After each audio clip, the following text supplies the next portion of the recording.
ඔන්න යාළුවනේ එහෙනම් අපි කිරි උතුරනවා. අස්සනු නෙරලා ඉවර වෙලා වෙච්ච බාර ඔප්පු කරන්න එපයි. ඒ කිරි ඉතුරීමේ මංගල්‍යය තමයි දැන් මේ තියෙන්නේ.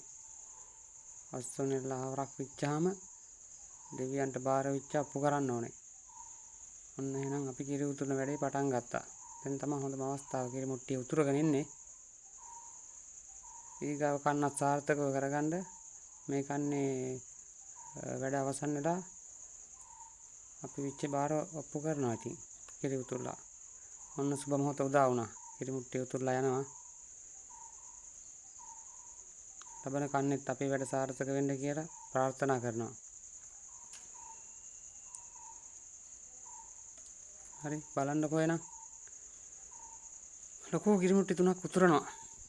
හැමෝටම කිරිබත් බෙදනවා ඊට පස්සේ.